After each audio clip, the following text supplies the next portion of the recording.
Can you tell me when to start?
Okay. Good evening. We're going to begin. Welcome to, on a beautiful fall night, to the Ward 12 City Council Candidate Forum. My name is Pam Talene. I'm a member of the League of Women Voters, but I'm not a resident of Ward 12. I am pleased to be moderating this event tonight. The League of Women Voters is a volunteer organization with a long history of providing unbiased candidate and issue information that is widely used by voters regardless of their political beliefs. This forum is co-sponsored by quite a few groups. It is sponsored by the League of Women Voters Minneapolis, Longfellow Community Council, Make Voting a Tradition, Standish Erickson Neighborhood Association, Minnehaha Communion Lutheran Church, and thank you very much for providing this space tonight, Nokomis East Neighborhood Association, and Community Power. The views you hear expressed tonight are those of the candidates and not those of the co-sponsors. Neither the League of Women Voters nor its co-sponsors endorse candidates or any political party. We're holding this forum for the voters, for you, to be able to hear the candidates and to compare their ideas. This forum is being held in front of a live audience at the Minnehaha Communion Lutheran Church, and it's also being live streamed to the League of Women Voters Minneapolis YouTube channel.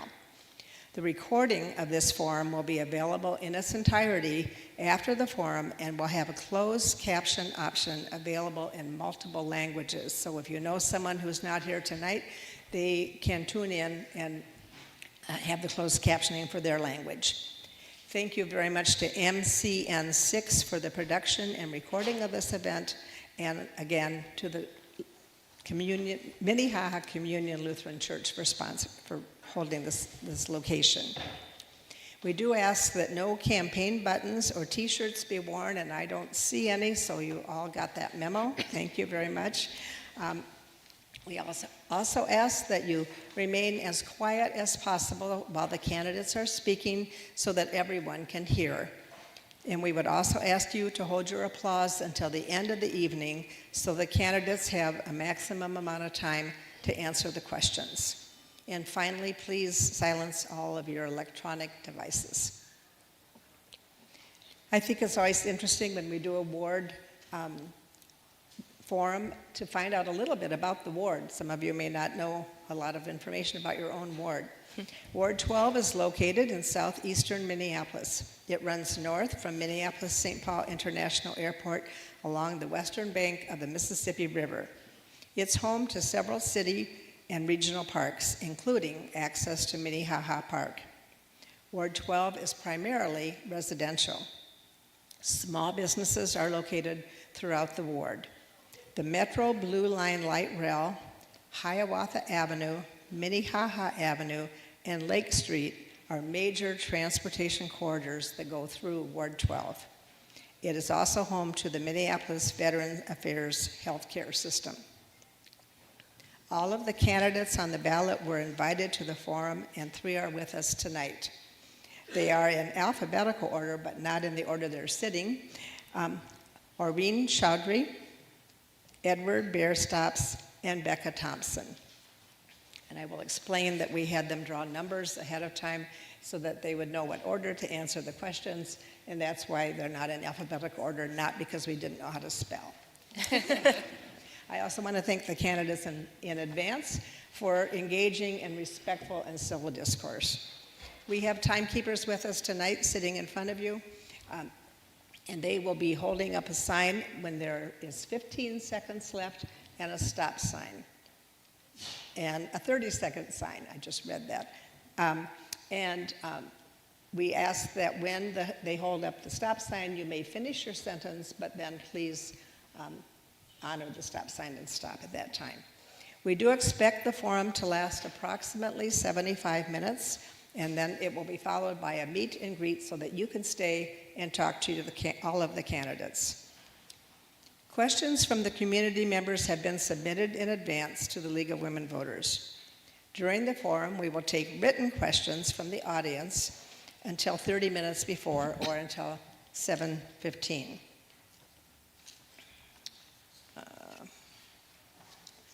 Could the people who are picking up the cards raise their hand?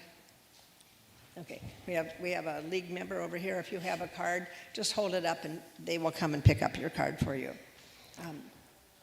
We'll gather the questions and hand them to our question facilitators who are seated here, and then I will get them. We ask that the questions be clear, pertinent to the issues at hand, and within the scope of the office. And we want you to make your questions in the form of a question and not a statement.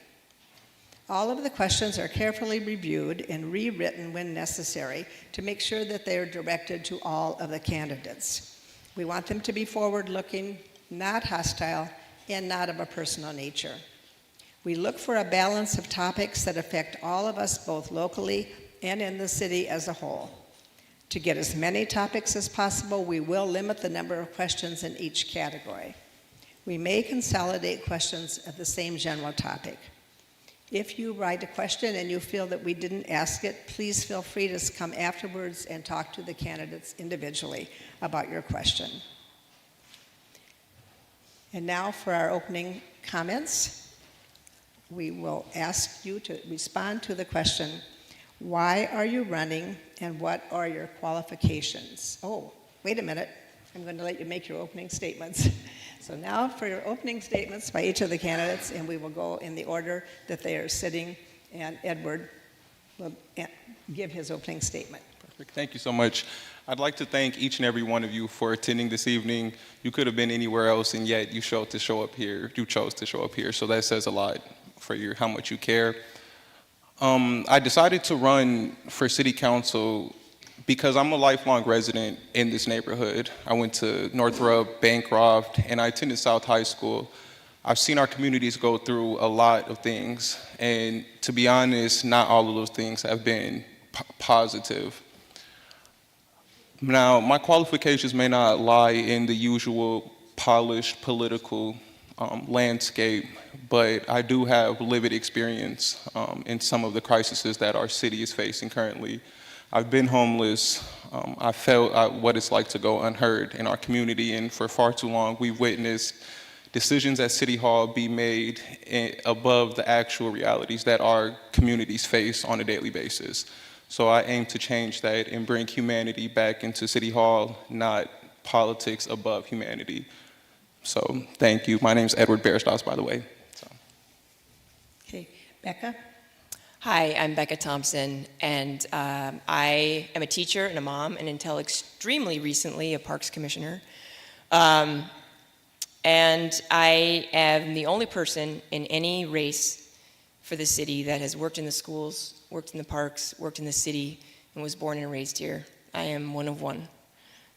From the inside, I've watched tax dollars drift into waste and 30-second long amendments undo months of school board collaboration jurisprudence to make recommendations. I have seen efforts to normalize open-air drug markets, and I decided that this is all putting children at risk. It's nice to be sitting next to a proud South High grad, because I used to teach at South. What you'll get from me is always telling the truth, even when it's hard, but especially when it's hard. If something goes wrong, I won't gaslight or just deflect the situation. I'll do what I've done my entire life, which is face the problem. When I teach children, I recognize that not everybody knows how to solve every problem, but you don't back away and you don't cast blame.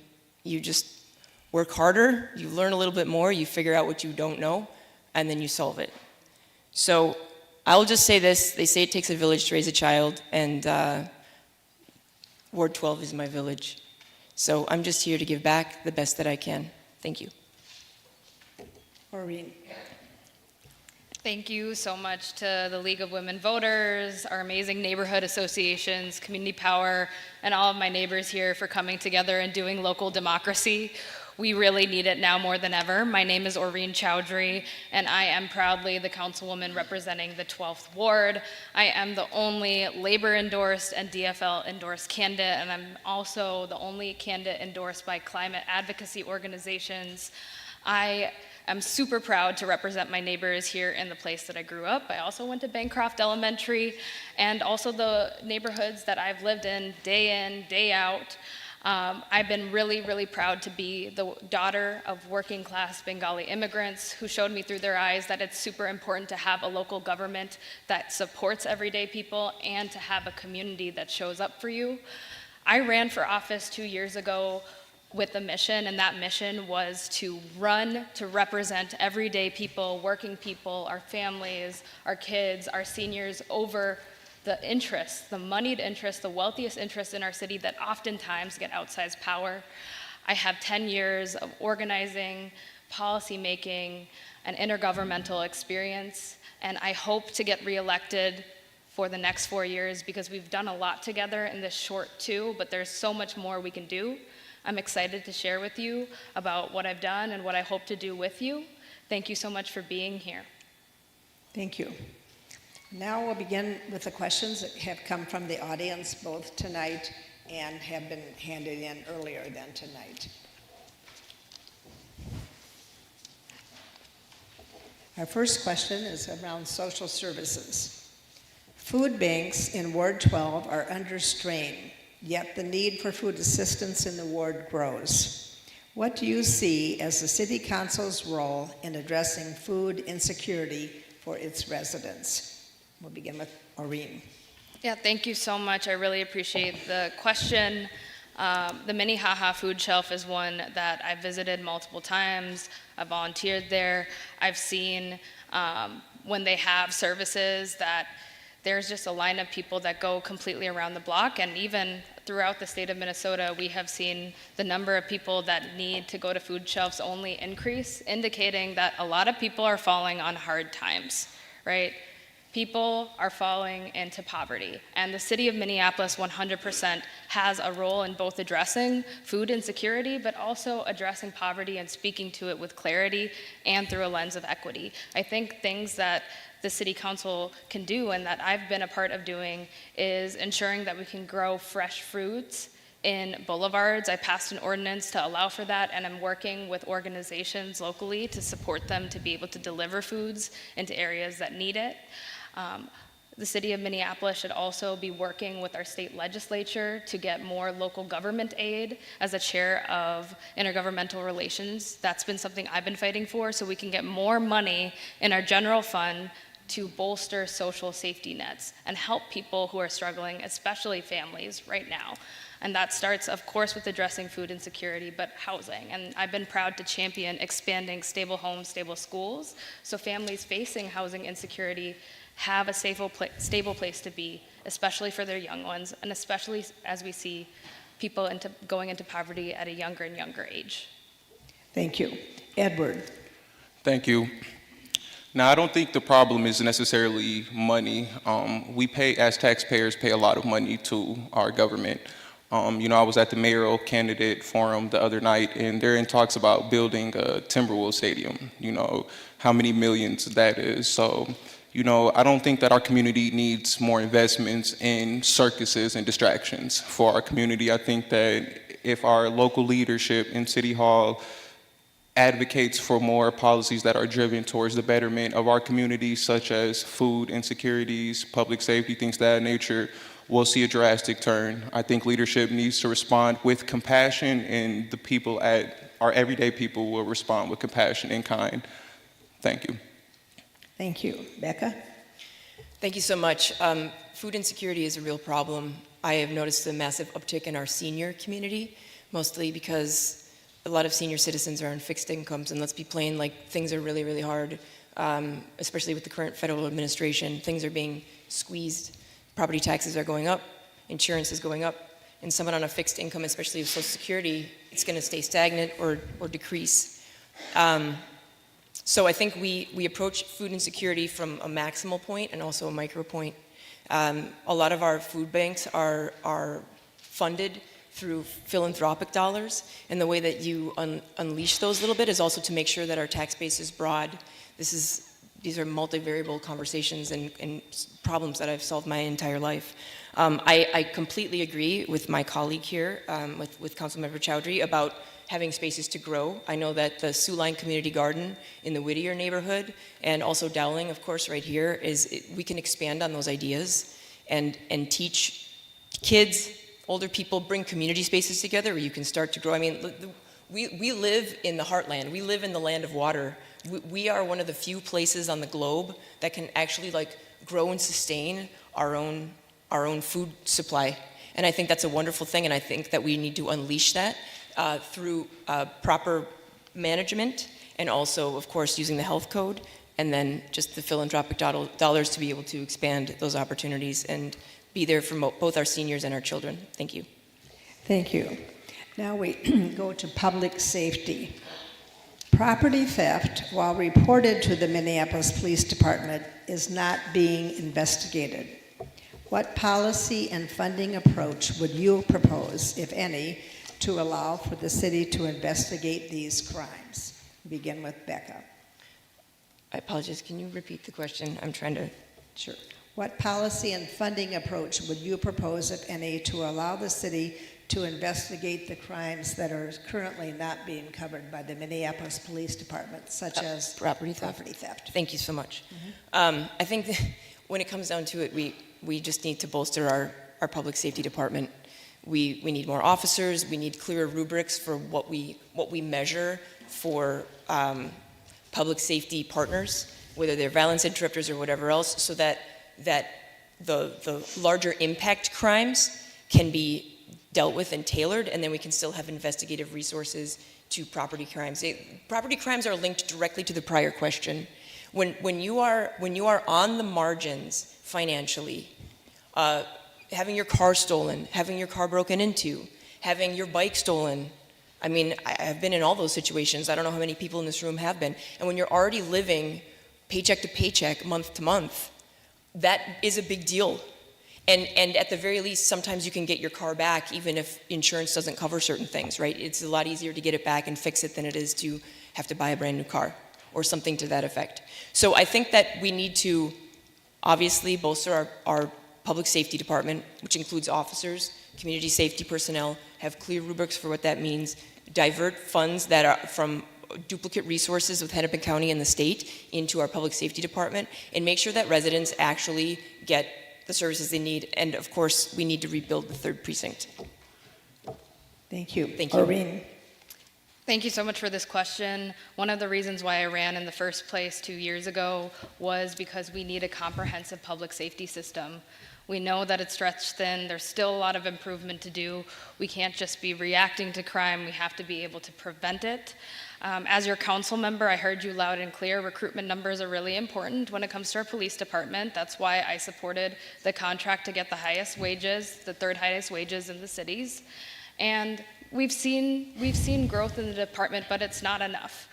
our public safety system needs to be multifaceted, and that's why I have supported in our city budget 5 new civilian investigator positions, because we need to investigate crimes, right? You need to hold people accountable that are committing the crimes in order for it to not happen again.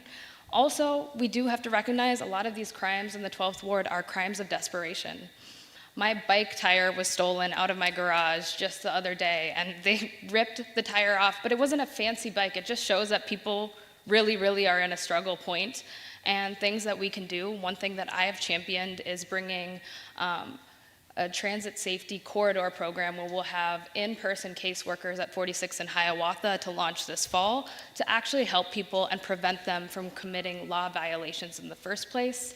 I'm also a proponent of expanding our youth violence interruption program and having greater oversight over the neighborhood safety department. So we're actually seeing results from the contracts we're putting out and really working in partnership with Hennepin County because we need them on that.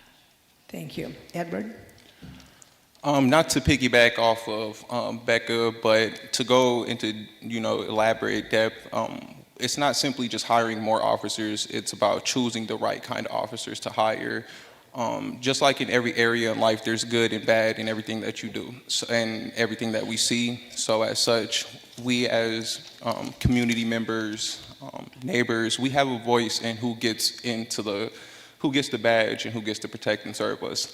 So I vote to implement stricter hiring standards, honestly, background checks, psychological evaluations on the people that we hire, so that way everybody feels safe. I aim to bridge the gap between public safety and our local law enforcement, because obviously that relationship's been, tarnished, and in doing so, we see the ripple effects of that on Lake Street, Cedar Riverside, and all the areas that make Minneapolis, Minneapolis. So I think that we need to invest heavily in creating solutions that are more community-based, yes, outreach teams and things of that nature, but also speaking in the immediate realities that we're in. So in the immediate reality is we can hire better, have hiring better standards for our police officers. That's things that we can do immediately. So while we're waiting for, outreach teams and things like that to be invested in, what we can invest in is hiring the right kinds of people that want to protect and serve us. So, thank you. Thank you. The next question sort of piggybacks on what you have just answered. Do you support getting the Minneapolis Police Department up to the minimum number according to our charter? If so, what programs and approaches would you use to fund and to accomplish this? And if not, what approach would you propose to prevent crime? And Edward, you're first. Well, I remember as a child, it used to be the thing, people used to be like, I want to be a police officer growing up. Our children used to fantasize of firemen, things of that nature. So I aim to, again, I guess I just did answer that question, but I aim to truly rebuild that connection between our local law enforcement and our community, whether that's police officers coming into school, just have conversations with our children, just overall making our local law enforcement more enthusiastic to our local community members. People want to feel protected. I've talked to local business owners, I've talked to neighbors.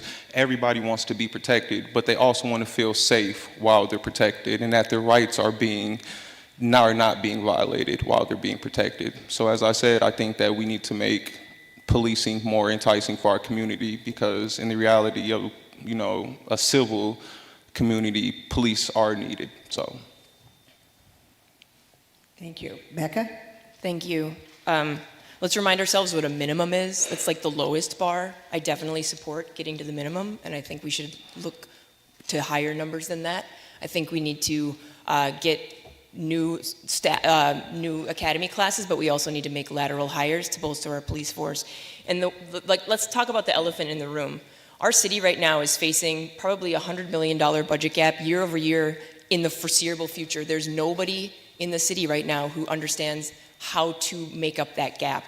We have to look for duplicate services with Hennepin County and the state that we at the city level can eliminate to be able to fund some of these things to get our tax base back on board. A lot of our small businesses are struggling, and of course we all know downtown is real problems. Just to be clear, commercial property is taxed at double the rate of residential properties. So when we get that tax base back online, which you can do through proper public safety, it alleviates the property tax burden on homeowners, which of course also is for renters because it's a pass-through cost. So yes, I very much support getting us to the minimum, and I think of the minimum, as the floor, right? As a teacher, it's like, okay, that's what it was required to pass, but I want you to do so much better than that. And I also agree with Edward that we need to be looking at how we're hiring. I think the last 5 years, the city of Minneapolis has led with a new vision for policing, and we need to start to trust that work has been done and now start hiring the people to serve our city. And I think the more that we get out of our own community, as Edward said, I've had a lot of students who wanted to be cops, the better that we can do hiring our own. Thank you. Thank you. Maureen? Would you mind repeating the question? I'll have to find it first. Do you support getting the Minneapolis Police Department up to the minimum number according to our charter? If so, what programs and approaches would you fund to accomplish that?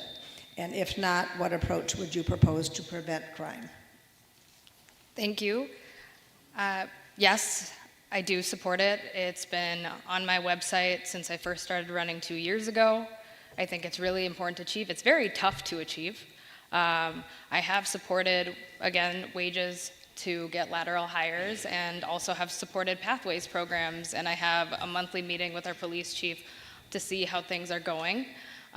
One thing, in addition to that we have to keep in the forefront is actually the work on police accountability is not done. Not at all, not by a long shot. We have just started implementing the settlement agreement that we're under from the state, right, for violating the human rights of community members, for violating the Constitution, the constitutional rights of community members. And we have to get to a place, if we're going to have a public safety system, a police department, these other tools that work for us, we have to get to a place where we're less divided.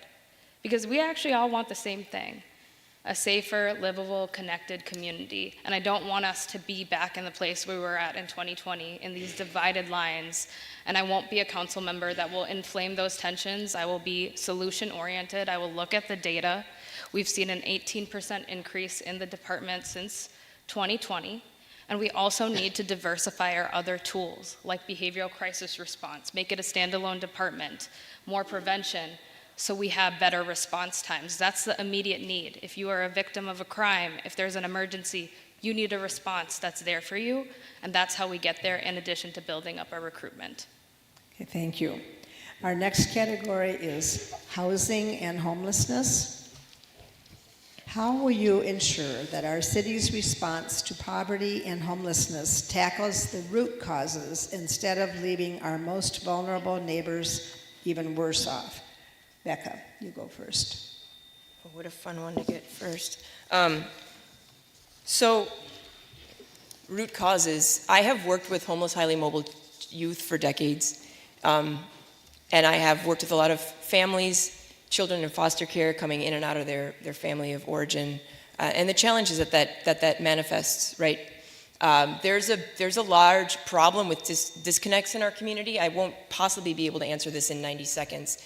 The short answer, policy-wise, okay, apart from like wanting to be more connected to the city, to the schools, and schools to parks, and blah, blah, blah, and be more interconnected in those ways, is also just to loosen up our housing restriction. Right now, our zoning codes are very challenging for people to build. And what it actually is doing is it's driving up the costs for everyone. So even our attempts at cheaper housing is still $200 to $400 per month more expensive than it would need to be if we didn't have these different levers and restrictions inside of the building code. And that is City of Minneapolis specific. It is not necessarily our suburban partners. It is not necessarily the state. It's not necessarily the county. It is within the City of Minneapolis. If we opened up some of those building zones to be able to truly build affordable units, that a lot of people who need help or who just need a home can get into it, and people who need more robust help can get it through county programs and state programs that I will advocate to restart. Thank you. Edward. You know, I hear this question come up a lot, and I've sat through some of the candidate forums, and you know, I've come to understand that it's not a policy issue, that this is a humanitarian issue, and that if it's not addressed, that it's going to worsen and continue to worsen. And I'm 24 years old, and I've been homeless probably my whole life up until about 4 years ago. And I can assure you that I've slept in some of these shelters, you know, some of these outreach places, and these places where it should look like hope, a place where it's like, you know, somebody cares. 9 times out of 10, it looks like the last stop before you die. And who wants to sleep in that, right? So I think that we need to allocate more resources into these outreach programs who are already doing the work. We have nonprofits, we have outreach programs, Avivo's doing a great job.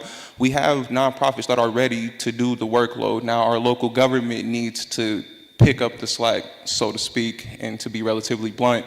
So I aim to address homelessness with a more assertive approach. When people see local leadership out on the front lines spearheading the change, it drives the morale of everybody else to want to participate in doing their part.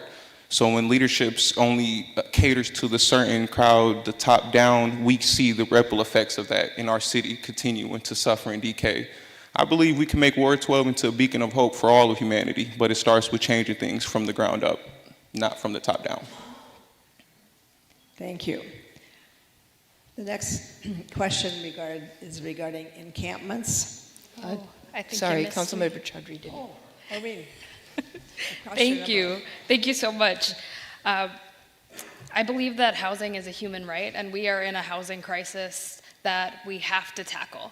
When it comes to unsheltered homelessness and homelessness in general, the first 2 years in office for me have been really a place for me to learn about what is going on and what is not going on. What is clear is our current system doesn't have a short-term, mid-term, long-term plan that works across jurisdictions. It's not going to be Hennepin County alone. It's not going to be the state alone. It's not going to be the city alone. We all have to come together and have a plan. We're looking at a $13 million fiscal cliff. I've been proud to advocate at the legislature to fill that gap. But we also need to do work to prevent homelessness. One of the ways that many people fall into homelessness is through evictions, and that's why I passed a 30-day pre-eviction notice. I've also worked on stable homes, stable schools, because we're seeing more and more young people fall into homelessness, and we need to get away from this failed approach of sweeping encampments and thinking that's the solution, only for another encampment to form. I've been in those encampments. They're not safe and dignified places, but they're also not the place for service provision and connection and coordination to get people through the continuum of care. We need to have navigation centers. We have to have more tiny home villages. If we can significantly reduce veteran homelessness, virtually end it in Hennepin County, there's no reason why we can't find a solution in Minneapolis to resolve unsheltered homelessness. It's only about 500 people in a given time in our county. Thank you. And we're talking about encampments, so this next question continues on about this. Wonderful. There were several questions about it from the audience, so it is an issue. When an encampment crisis is dispersed, there are concerns about the safety of the neighborhoods and surrounding businesses and the safety of the people experiencing homelessness. What can the City Council do about this issue? And our first answer is from Edward. Well, City Council could make this a top-notch priority in City Hall discussions. We understand that City Hall may not have sole authority to implement policies, but we also know that they do have authority to make these at the top focal point of what's being discussed in City Hall. And when we witness the rising homelessness, the rising crisis, and I like to go the step further to say hopelessness rising, it makes you wonder what conversations are being had in City Hall. You know, so nobody likes to see homeless encampments. I'm pretty sure it breaks each and every one of our hearts in here to drive past Lake Street, places that are supposed to be thriving with life and businesses, and yet it looks like, you know, total anarchy over there. So as such, I think that once City Council approaches this with more assertiveness in City Hall, like, hey, look, this needs to be changed. This is not a simple conversation. This is a priority, a crisis that is affecting everybody as a whole, whether you're housed or unhoused. it's affecting everybody, and something needs to be happening. I think things will happen. Like I said, everybody here pays tax dollars. So as I continue to emphasize, there is money that's being had in City Hall. Now, where the money's going, as I said, conversations are being had about building a Timberwolves stadium. That lets you know what conversations are being had in our governmental offices. I aim to change that immediately. Thank you. Maureen? Thank you so much for this question. I will definitely continue to make homelessness and addressing unsheltered homelessness a top priority. Edward, I hope I can get your second choice support. For me, what I really feel like we need to see, especially being in a situation like in 28th, for example, after the shooting, the tragedy that took place, I was there that night until 1 a.m., and I saw all the people that were in the encampment just a block away over by the auto zone, completely scared, traumatized, no idea where to go next. And then the next morning, I was at the corridor, I was talking to local business owners, I was talking to volunteers, I was talking to the people that were unhoused, forming another place to be. There was nowhere else to go. And what I want to see is when there's that first tent, when there's that first location, we have on-site service provision. We don't just get Hennepin County, we get Agate, we get Avivo, we get Twin Cities Recovery Project, and we do a one-stop shop. We create a navigation center where people can go indoors, be treated with dignity, get a shower, get a food, because you're not gonna accept services on hot asphalt, you just aren't. And we need to look beyond this cruel approach that we currently have. I would like to form a work group as a council member to bring in leaders from the county, from service providers, and our mayor's office, whoever the mayor is, because the city council alone can't solve this issue, but we can lobby and we can budget and we can pass policies, and that's exactly what I intend to do. Thank you. Becca? Thank you. These problems go way beyond rhetoric.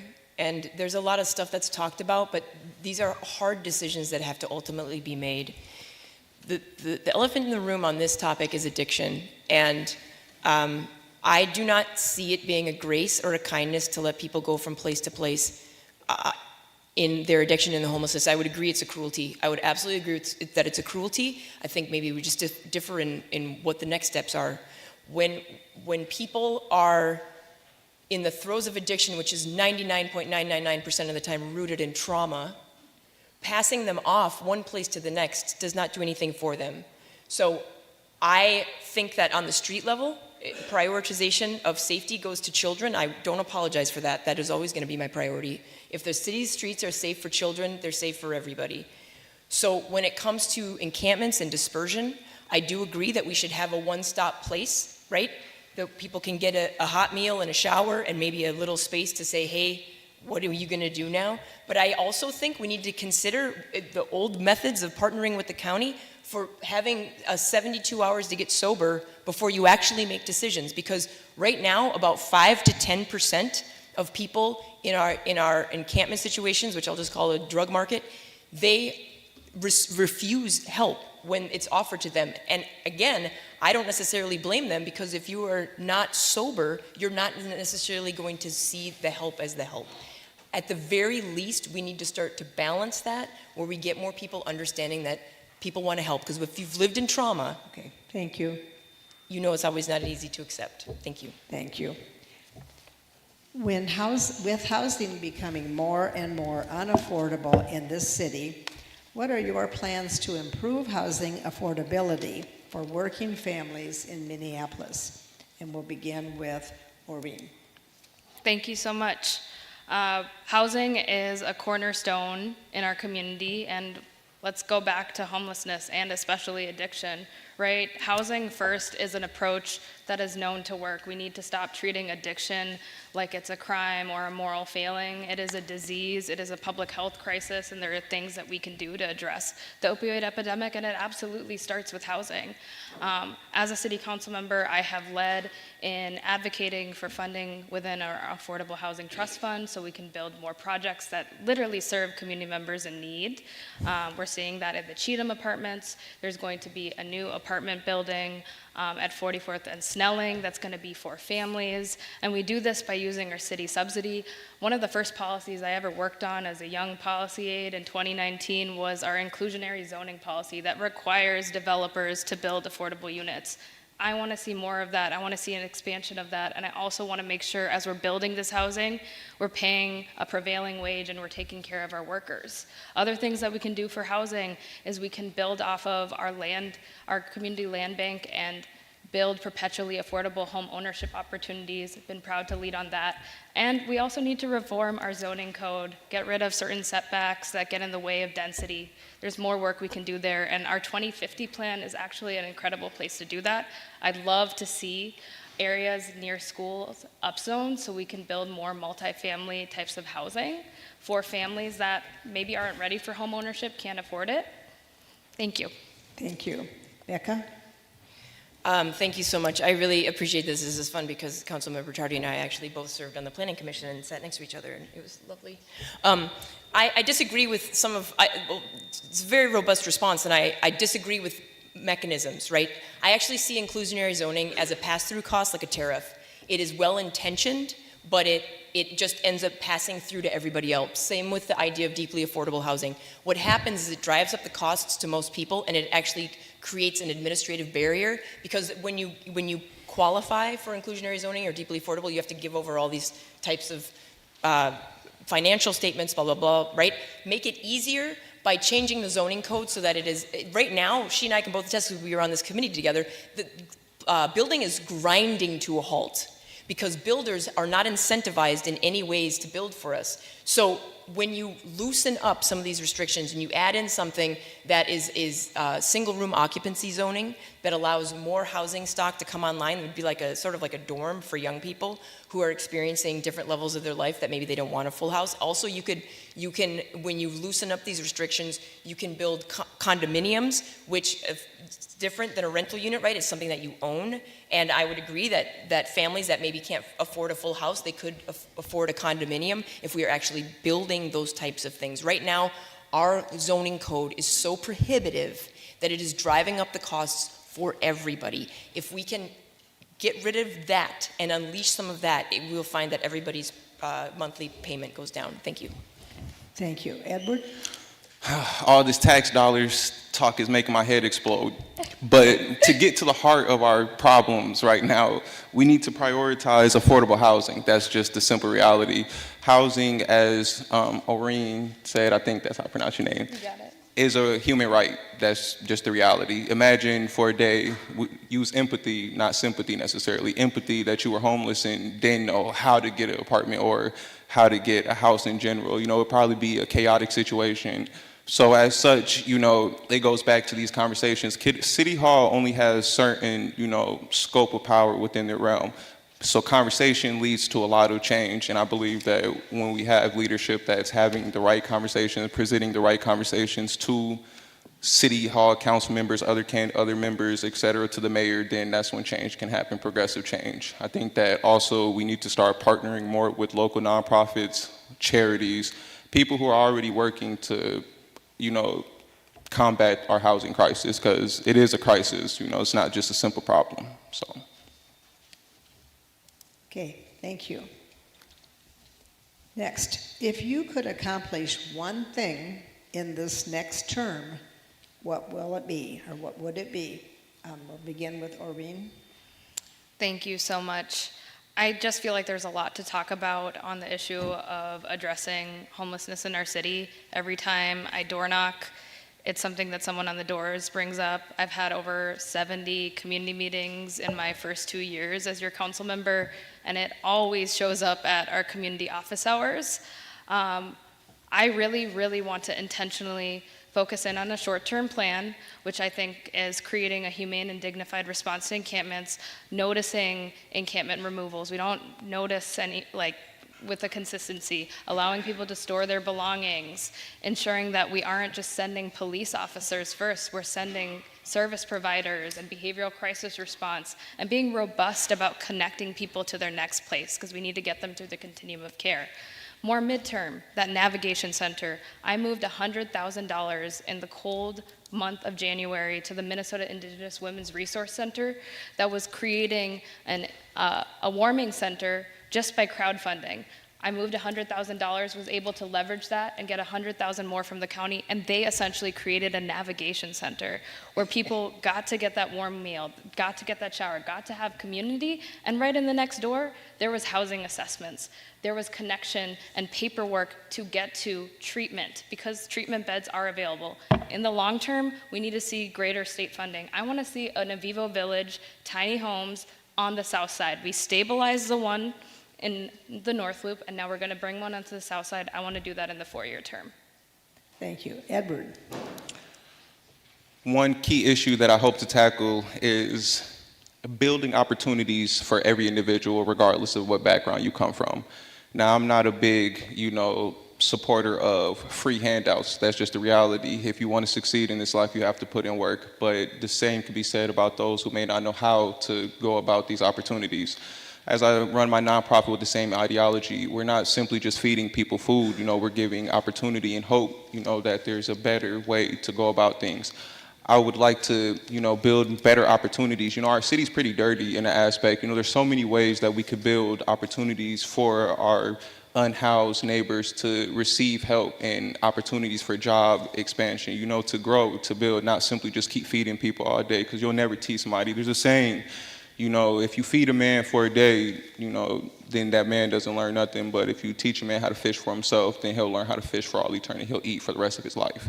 So I believe in building true opportunities for every person in Minneapolis, opportunities that allow you to grow and succeed in our communities. Whether you want to work at McDonald's, whether you want to be an entrepreneur or be a successful business owner, I believe that opportunities should exist for everybody, regardless of your capabilities, and that's what I'm fighting for. So, Thank you. Becca? Just to be clear, it's the one thing we hope to accomplish if there was one we were pulling out. Okay.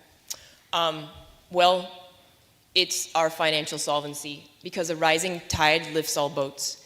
My background as a parks commissioner, as a former parks employee, as a teacher, as somebody who sat on these city commissions, as a math teacher with my MBA in finance, I know for a fact that with the current federal administration and the challenges at the state level, we are in a fiscal crisis. Please don't shoot the messenger. I believe that we can reinvest in a smart way to be able to make sure the nonprofits are funded, to be able to lift up the places, the indigenous, forgive me, I didn't write it down, but the places that you funded. I believe that we can do that when we create a system that makes our tax dollars robust. I want us to be the greatest city in the country for kids. If we can create that, and we can create that space, everything will grow with it. And we'll find that people will flood into Minneapolis from outstate areas as they used to, and we can be once again called the Minneapolis as we used to be with our vibrant art scene. We will once again have the best school system in the entire country. And I really believe that that comes into investing in each other and taking apart the different mechanisms that are holding us back, so that we can truly succeed. That's what I would like to see happen in 4 years. And I know we can do it. Thank you. The next one is about how you will govern, and it asks, could you tell us in concrete, specific detail how you plan to work with your colleagues if elected? And we begin with Becca. Right on. Thank you. Okay, so I'm a teacher. I've said to somebody at one point in a Q&A meet and greet, like, teachers, we collaborate all the time because we're looking to the betterment of kids, right? The common goal is to make sure that children are their best and that they learn these different topics, right, inside of a school setting. It's the way that I lead with, I would like to think that my former park colleagues would assert this, is that it's a collaboration where maybe we don't pick all of our teammates because everybody gets voted into a different spot, but they're your teammate, and you have a common goal to be able to make the city the best city that it can be. We might disagree with certain roles that we have, we might disagree with certain ways that we want to fight for certain things, but once you're in that spot, you're my teammate, and I am going to fight as long as you are committed to the betterment of our community. I'm in it with you. That's how I govern. I seek collaboration as often as is humanly possible, and I always seek to problem solve because that's just my background. I've been solving complex multivariable problems my entire life. So this is probably the shortest answer that I'll give tonight, but most of everything that I do is rooted in my past as a teacher and as a coach. Thank you. Thank you. Oreen. Thank you so much. I think if you just look at Star Tribune headlines, all you see is the city council fighting with each other and fighting with the mayor. I'm here to say most of the times we are agreeing with one another, and even after heated debates, sometimes we're just in the other room having a laugh. I think if you've been following my work closely as your council member, you'll see that I've always made it a motto of mine that the bridge is never burnt on my end. I have shown that in working with every single council member on an ordinance or a major policy resolution, every single one of them. Why do I do that?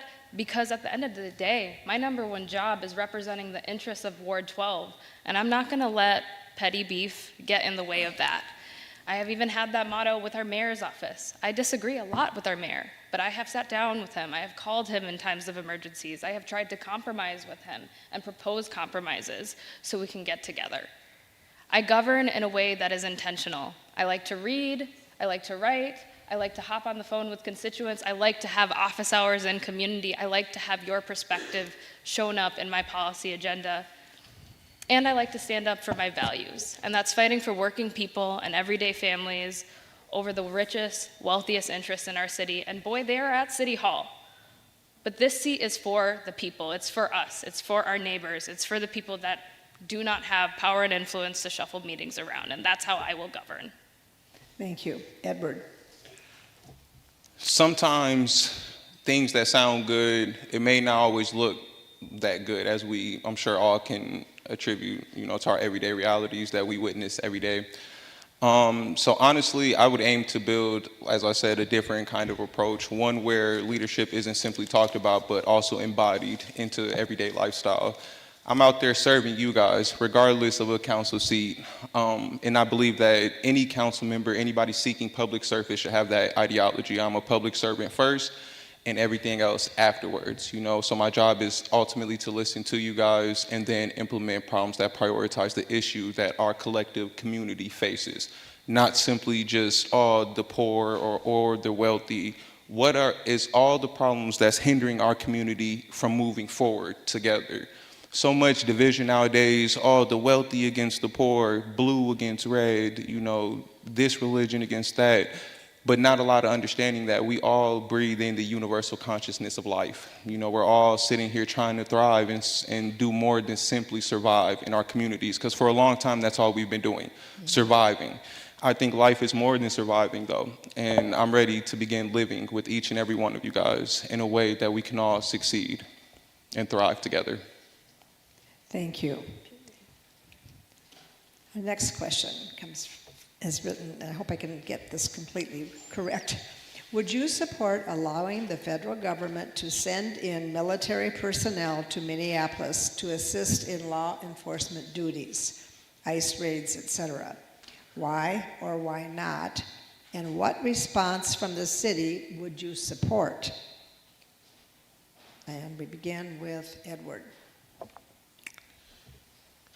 I don't support anything that is unlawful to humanizing or dehumanizing any of us, regardless of where you come from, regardless of what religion you come from, regardless of what cultural background you stem from, or what you identify as.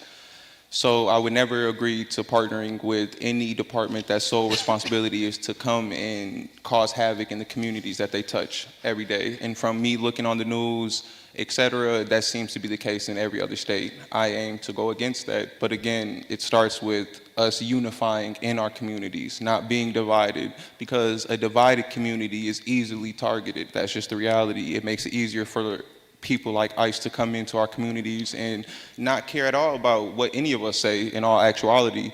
But when a community is standing together, every background, every financial standing, whatever you stem from, if you're standing together, rooted in community, then it makes it that much harder for foreign agencies, or rather ICE agencies outside of our city, to come in, cause havoc. And I'm very much against havoc. I think we've seen a lot of havoc in our city, and I think that we're tired of that. So. Thank you. Becca? Thank you. This is an incredibly challenging idea. For those of you who don't know, I taught, largely undocumented, non-native English speakers at South High. I love my students. I did everything I could to help them as long as I could while I was there. It's a very challenging position to be in. All I can say from the city council standpoint is let's keep our side of the street clean. I'm sure you guys know the federal government is not necessarily a friend of Minneapolis right now. And we don't have a lot of power we're seeing it playing out right now. I don't want us to be Chicago. I don't want us to be Portland. I want us to be able to do what we need to do to take the eye and the ire off of us so it never becomes an issue. And we can protect our own and protect our communities. But that requires certain levels of discipline in our fiscal management and discipline also in our social management with our public safety issues that we have, because that is, bluntly, that's what gets the ire of Trump upon us, right? So the short answer is no. I'm sorry, I'm rewriting. Do I support the feds of course not, no. But I do think that we need to make it so that we are not under that federal scrutiny in whatever ways that we can. Thanks. Maureen? Pam, I don't want to ask you to repeat the question because it's long, but I will ask you to repeat the question. Would you support allowing the federal government to send in military personnel to Minneapolis to assist in law enforcement duties like ICE raids, etc.? Why or why not? And what response from the city would you support? First and foremost, absolutely not. Absolutely not. So the fact of the matter is, there is no playing dead in this moment. Minneapolis is already in the eyes of our current president. We have a hostile federal government. Even our governor has signaled that there is likely a potential for National Guard to be sent to Minneapolis.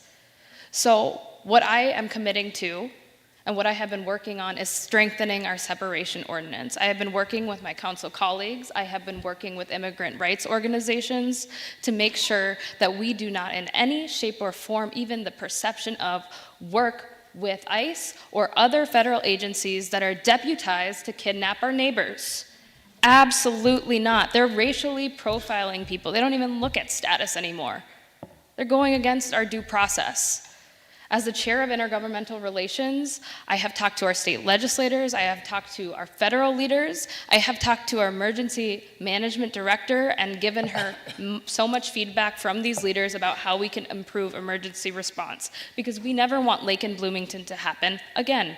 We do not want our city to be caught in deer in the headlights. We need to be resilient, and we need to look towards those who have been preparing for this moment, the immigrants' rights movements. And I am exactly the person you need to elect in this moment to be ready for that in the next 4 years, maybe even sooner. Okay, thank you. We're going to make a little switch now and ask a question about the environment. Climate Equity Plan, it aims to reach zero waste by 2050 for the city of Minneapolis. What are your priorities for how to reach this goal? And we begin with Becca.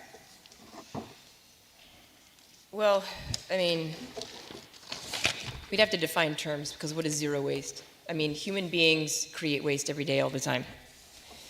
I think that we need to be looking into how we heat our homes in our cold winters, what kind of insulation plans that we have, partner with different organizations to help, especially seniors or older housing, get better insulations, better heating units. A lot of older homes still have those big octopus things in the bottom, you know what I'm talking about? We need to also get robustly into solar, wind energy. I know that the HERC facility downtown that actually helps heat huge grids of downtown is in the ire of a lot of climate activists, and I respect that. But we can sometimes actually pivot with certain energy grids to be able to make it a net plus versus a net negative. So when we say zero waste, that's challenging for me, because again, you always have to define your terms, and with this question, I don't know what those terms are being defined as, because human beings naturally waste, right? We consume and we waste. So if it is, I would like to see us also with gardens, composting, have robust composting lessons to be able to partner with schools and have that happen. I know that schools can do a lot. I can't even begin to describe the amount of waste that happens inside of our public schools with lunch trays and styrofoam and plastics. It's really actually quite awful. So I think we need to start there and start in the collaborations. Thank you. Thanks. Thank you. Edward? We are in a climate crisis right now. I don't know if you guys have noticed the winters. I'm from Minnesota. I'm telling you guys, like, this is not normal right now. So as such, again, like homelessness, like a couple other current crises we find our city in, climate change is another one that should be talked about priority-wise in the halls of City Hall. Now, as such, I am not a scientist. I'm sure you guys probably got that impression. Now, I do aim, though, to use my office to collaborate with organizations that already have the solution. They are out there. And then use my office to advocate for those solutions to become policies. Not later, by the way, policies in the immediate, like now, because this is not simply just one problem for one group of people. This is our planet we're talking about. So it needs to be one of those focal point things. As such, I think that using my office to make these into affordable policies so that way the cost of progress doesn't fall on everyday neighbors and taxpayers that are already struggling to pay groceries, for crying out loud. You guys see the price on groceries. So as such, we need to have more community-driven solutions to crises that we find ourselves in. And climate change happens to be one of those crises that needs change now, not another 20, 30-year plan, because from Mother Nature, what she's looking like right now, she's pretty angry at us. So we need to make a change ASAP. Okay, thank you. Oreen? Thank you so much. We are absolutely in a climate crisis, and one of the ways that the City Council has been focused on addressing the climate crisis and also just addressing pollution more specifically is zero waste initiatives and goals. And so this is not going to be an easy problem to solve, but there is a path forward. The Minneapolis City Council, myself especially on the Climate and Infrastructure Committee, we have been in partnership with Hennepin County Commissioner Irene Fernando in starting to make a plan for how we can address the amount of waste in our waste stream. Solid waste and recycling, that's what you pay for, and we can do different things like increasing the amount of times that there's recycling pickup. So it encourages recycling. You know who's really left out of organics and recycling? Renters. Organics make up about 40% of the waste that goes to the HERC garbage incinerator. We really could tackle that through zero waste initiatives that implement programs to compost and recycle. And also, between the City Council, the Mayor, and Hennepin County, we've all agreed that we do need to shut off the HERC garbage incinerator, all of us, all of your elected officials. And one of the ways that we have to address that is by ensuring that we have state partnership. That's why we are all looking at lobbying the state legislature for a clean community fee that can go directly into having a sorting facility and these other tools that help our residents actually sort their waste in a way where we have less that go to the garbage incinerator. Thank you. Many small businesses in Ward 12 are struggling or closing. How will you, as a City Council member, prioritize investments and support for small businesses and address keeping Lake Street a safe place for businesses? And we begin with Edward. Local businesses are the heart of our community. When local businesses thrive, we as a community thrives. They create opportunities for jobs, et cetera, a consistent flow of income for our communities to have taxpayer dollars that our city council uses for other things of that nature. But that's another topic. Now, I aim to make it easier for people to open businesses in our communities. Our communities need to look inviting for people to want to invest in our communities. So I aim, as I said earlier, to bridge that gap between local law enforcement and our community, so that way we can drive down the crime rate, so that way our neighborhoods look appealing to people who are looking to open businesses, local entrepreneurs, anybody who's looking to do something for our city. I think that entrepreneurship is a key token to a thriving city, so I think that we need to invest more into our entrepreneurs, to put it quite simply. Okay, thank you. Irene. Thank you. Local businesses in the 12th Ward are a huge part of our culture and community. Each corridor shapes our neighborhoods, right? Whether it's 38th Street, Minnehaha Avenue, 34th Avenue South, Lake Street. These are areas of our ward that people love to go to, gather. A lot of times it's the places where people rely on to get food, groceries, that type of thing.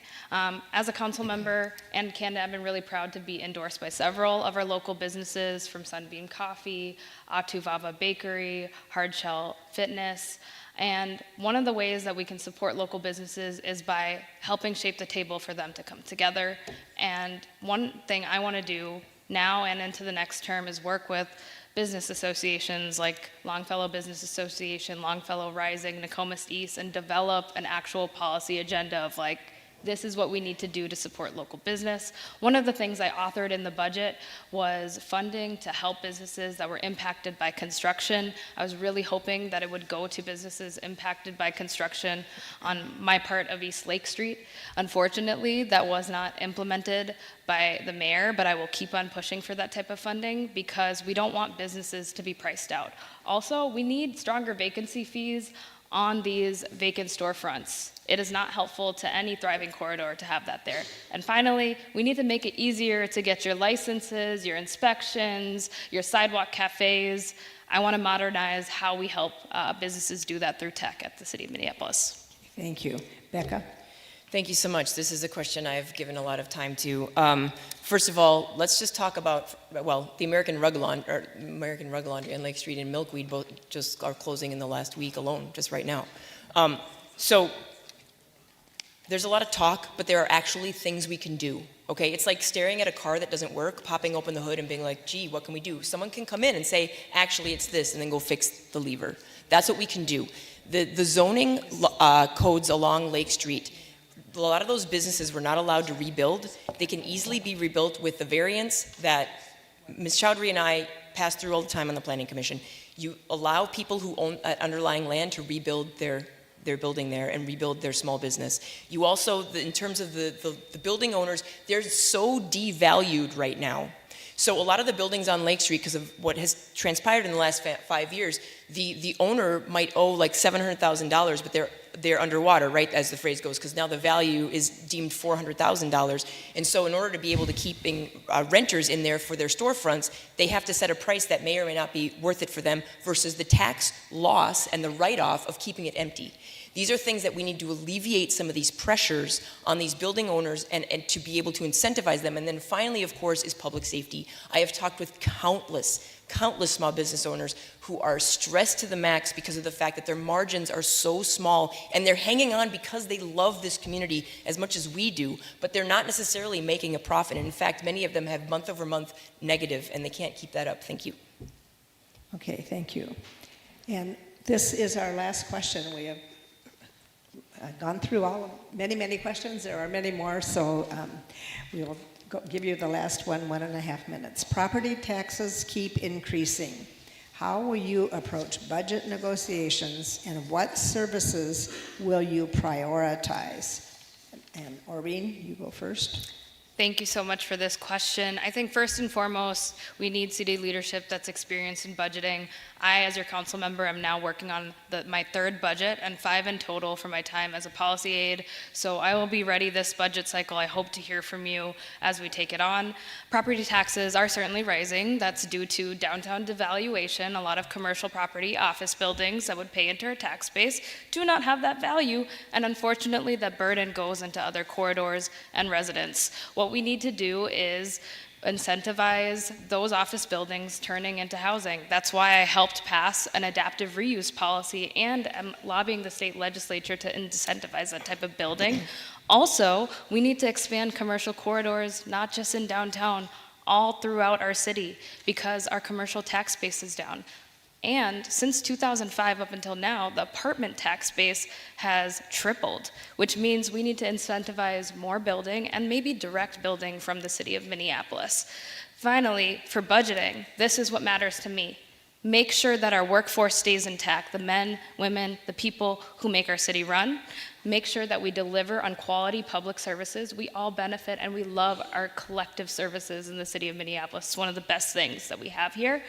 And lastly, making sure that we don't get rid of social safety nets that protect vulnerable people and expand upon them. Stable homes, stable schools, school-based clinics, seniors' transportations, and there's a plethora of others that I want to keep and save as we budget. Thank you. Becca?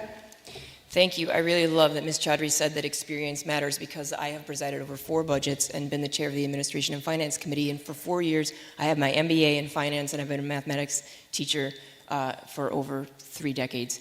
I 100% believe that, again, a rising tide lifts all ships. We have to get our commercial tax base back, and that means downtown, downtown, downtown, downtown. It also means our corridors like Lake Street, like Minnehaha, like Hiawatha, just in this ward, all over the city. Broadway and North still needs some help. When you get the commercial tax base back, though, you need to understand the area of downtown office towers is the square footage is the same size as half of our ward for one tower. And so when you get those back online, it alleviates for everybody.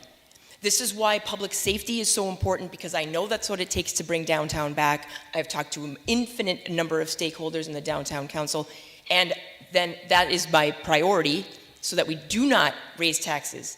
When we go in and we change some of these levers inside of City Hall with zoning and restrictions on building, we not only alleviate our housing crisis, we don't have to raise taxes, and we can actually bring the commercial corridor back all at once. I have been studying this for over a year. It's the essence of why I chose to change from being a math teacher to running for this office, because I know that we can fix it and we are all in this together. I 100% would support keeping always public safety and public works, and fund our parks. Thank you. Thank you. Edward?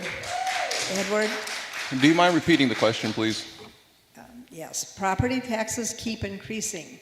How will you approach budget negotiations, and what services will you prioritize? I think that our city council needs to invest into our city more. The neighborhoods specifically that have a lot of local businesses like Lake Street. There's a ton of businesses on that whole Cedar Strip leading up into Lake Street. There's a lot of businesses really everywhere. On 35th in Minnehaha, I live on 42nd in Minnehaha. There's a whole row of businesses all through that place. So I think that while, taxes are rising, that we need to make sure that we prioritize rising wages as well. Nobody wants to, go broke or, just trying to pay rent or something. It seems, I've been a victim of that in the past as well, where it's like, I'm struggling just to pay rent in a sense while also maintaining food. It's like, damn, rent comes, I can't even pay till I get paid on the 5th or something. It's like, now I got to pay the late fee and some more. So it's like, yeah, I think that we need to invest more into, things that are putting burdens on our community, like tax inflation, because we feel that every day when we go grocery shopping. I don't know if you guys have been grocery shopping lately, but yeah, taxes is a real thing and we feeling all of it. So we need to make sure that we're raising the, the wages also. So. That's what I would prioritize, raising wages. Thank you. And now we've come to the time for your final statement. You get 1 minute for this, and we'll begin with Becca. All right, thank you.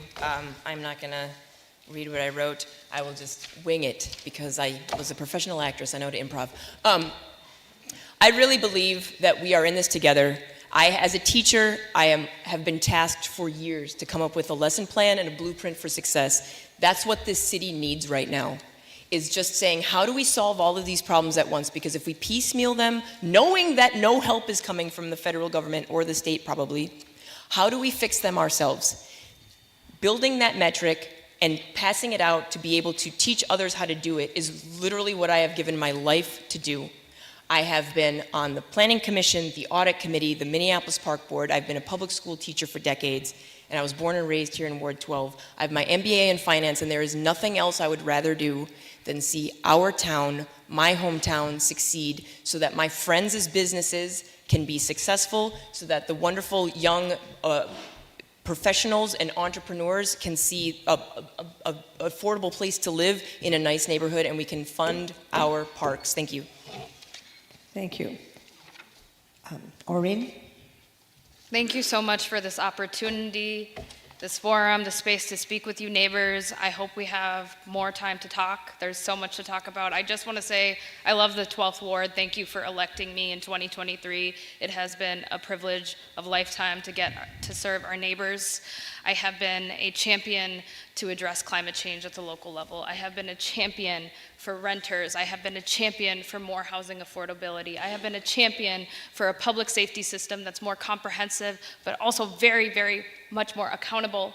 I have been a champion for people with disabilities. I have been a champion for our mom and pop shops that we have in the 12th Ward. And now, as we look at a hostile federal government, it is my commitment to you to never waver on our values.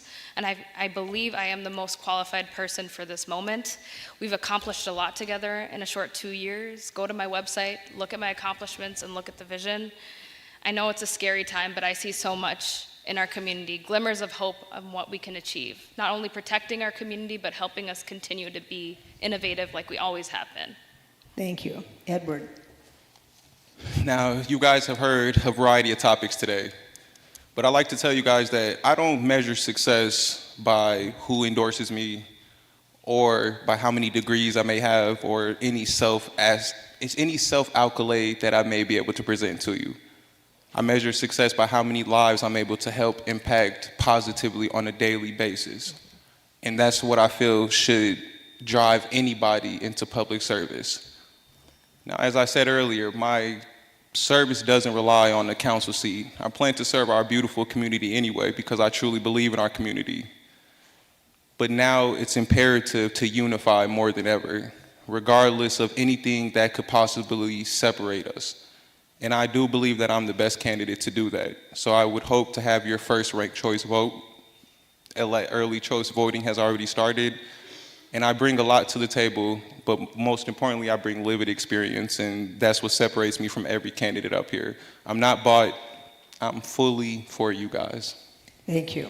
On behalf of the co-sponsors, I want to thank the candidates. One, for following the rules and staying within the lines. I appreciate that. But especially I want to thank you for being willing to be part of the democratic process and for running for office and being willing to serve your community.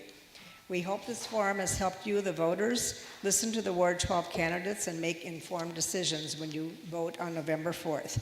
Remember that we use ranked choice voting for this election, so you will be voting for the candidates in the order of your preference, and you may put in your first choice, your second choice, and your third choice. If you have other questions about ranked choice voting, there's somebody out in the hallway that will be willing to talk to you about it in detail. I also want to thank the audience for your participation, your good questions, and for you too taking part in the democratic process. We do have a challenge for you tonight. We would like you to think about 3 things that you can now do to further civic dialogue about the issues and encourage participation in this very important election. Nonpartisan information about the candidates and about voting is also available at vote411.org. Early voting began on September 19th and ends Monday, November 3rd. The video recording of this forum will be available unedited for viewing on the League of Women Voters Minneapolis website, lwvmpls.org. Editing of this video is authorized only for official media reporting. Footage cannot be used in campaign publicity. The recording is the property of the League of Women Voters.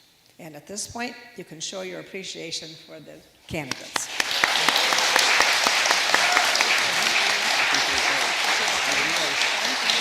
One last thing. On to November. I jumped the gun. I do want to remind you that your vote is your voice and your power. And now, please feel free to come up and talk to the candidates. Good job, guys. Good job.